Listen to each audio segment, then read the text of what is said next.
খাদ্য আন্দোলনে পুলিশের গুলিতে নিহত কাজল বর্মনকে শ্রদ্ধা জানানো হয় আগরতলা ছাত্র যুব ভবনে। বৃহস্পতিবার এই কর্মসূচিতে উপস্থিত ছিলেন এসএফআই এর রাজ্য সম্পাদক সৃজন দেব সহ বাম সংগঠনের নেতাকর্মীরা। বামপন্থীরা নিহত কাজল বর্মনকে শহীদ হিসেবে শ্রদ্ধা জানায়। এদিন কাজল বর্মনের প্রতিকৃতিতে মাল্যদান ও পুষ্পার্ঘ অর্পণে শ্রদ্ধা জানান উপস্থিত সবাই। প্রতিক্রিয়া দিতে গিয়ে তৎকালীন খাদ্য আন্দোলনে কাজল বর্মনের ভূমিকা নিয়ে আলোচনা করেন সৃজন দেব। আমরা শুনবো ঠিক কি জানাচ্ছেন তিনি এই ঘটনার ব্যাপারে। থেকে 56 বছর আগে কমরেড কাজল বর্মন খাদ্য আন্দোলনের জন্য শহীদ হয়েছিলেন।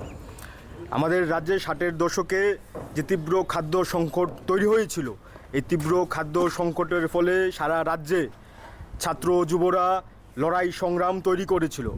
সেই মোতাবেক মেলাঘরে সোনামুড়া মহকুমার কমরেড কাজল বর্মন 7ম শ্রেণীর ছাত্র ওই দিন আজকের দিনেই 20 আগস্ট খাদ্য আন্দোলনের যে সংগ্রাম, সেই সংগ্রামে সামিল হয়েছিলেন এবং কাজল বর্মন ওই দিন মহকুমা শাসক তৎকালীন ডিএম অফিস ওখানে মিছিল করে যাবার পর কংগ্রেস টিজিউসের সরকারের পুলিশ নির্বিচারে গুলি চালানোর ফলে কমরেড কাজল বর্মন সেদিন শহীদ হয়েছিলেন এবং অসংখ্য ছাত্ররা সেদিন আহত হয়েছিলেন।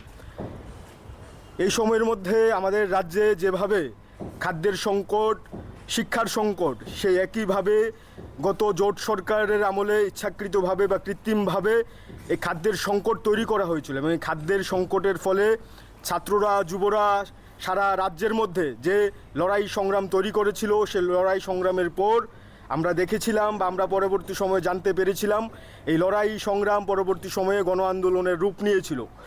এখন বর্তমান সময়েও আমাদের রাজ্যে এই বিজেপি আরএসএসের নেতৃত্বে যে সরকার চলছে, বিশেষ করে 2014 সালে আমাদের দেশে, 2018 সালে আমাদের রাজ্যে এই সরকার প্রতিষ্ঠিত হবার পর থেকে সবথেকে বেশি যে আক্রান্ত হচ্ছে, সেই আক্রান্ত হবার পরিসর দিন দিন বৃদ্ধি পাচ্ছে। শিক্ষা থেকে স্বাস্থ্য সব দিকে আক্রমণ চলছে। আমরা এসএফআই দেখছি শিক্ষার উপর বর্তমান সময়ে রাজ্যের সরকার, দেশের সরকার যে আক্রমণ করছে, এই আক্রমণের ফলে আমাদের দেশের, আমাদের রাজ্যের সরকারি শিক্ষা আজকে ভুলুণ্ঠিত। ছাত্ররা শিক্ষার জন্য প্রত্যেক দিন মাঠে নামতে হচ্ছে, স্কুল বয়কট করে ছাত্রদের মাঠে নেমে, রাস্তায় নেমে অবরোধ করতে হচ্ছে। এই অবস্থায় আমরা মনে করি গত জোট আমলে, কংগ্রেস জোট সরকারের আমলে যেভাবে ছাত্ররা লড়াই করেছিল, সে একইভাবে একই পর্যায়ে আরও ব্যাপকভাবে ছাত্রদের এই সময়ে লড়াই করতে হচ্ছে। আমরা ভারতের ছাত্র ফেডারেশন এই দিনটিকে প্রত্যেক বছর যথাযথ মর্যাদায় কমরেড কাজল বর্মনের শহীদান দিবস সারা রাজ্যে আমরা পালন করি। আজকেও আমরা রাজ্য ও কেন্দ্রের উদ্যোগে এখানে কাজল বর্মনের শহীদান দিবস আমরা পালন করছি এবং আজকের এই শহীদান দিবস থেকে শপথ নেওয়ার দিন। দেশের এবং রাজ্যের মধ্যে বিজেপি আরএসএস হিন্দুত্বের রাজনীতি, আরএসএসের যে এজেন্ডা ছাত্রদের চাপিয়ে দেওয়ার কাজ করছে, শিক্ষা থেকে ছাত্রদের দূরে সরিয়ে দেওয়ার ইচ্ছাকৃতভাবে যে প্রয়াস তারা করছে, এর বিরুদ্ধে আমরা এসএফআই লড়াই করছি। এই লড়াইয়ে আমরা সকল অংশের ছাত্রদের একত্রিত করে আমাদের এই লড়াই চলবে এবং আজকের এই দিনে আমরা এটা ঘোষণা করতে চাইছি, বলতে চাইছি, গতকাল যাদবপুর বিশ্ববিদ্যালয়ে যে ঘটনা ঘটেছে, যে ঘটনা এবিভিপি আরএসএস বিজেপি ঘটিয়েছে, সেই ঘটনার জন্য আমরা ভারতের ছাত্র ফেডারেশন তীব্র নিন্দা জানাচ্ছি।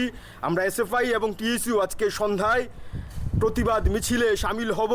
আমরা আপনাদের মধ্য দিয়ে আমাদের রাজ্যের আগরতলা শহরের সকল অংশের ছাত্রদের কাছে আহ্বান করছি এগিয়ে আসার জন্য। তার পাশাপাশি যারা শিক্ষা অনুরাগী মানুষজনেরা আছে তাদের কাছেও আহ্বান করছি এই বিজেপি আরএসএসের বিরুদ্ধে শুধুমাত্র ঘরে বসে আন্দোলন করা সম্ভব না। সোশ্যাল মিডিয়ার পাশাপাশি রাজপথ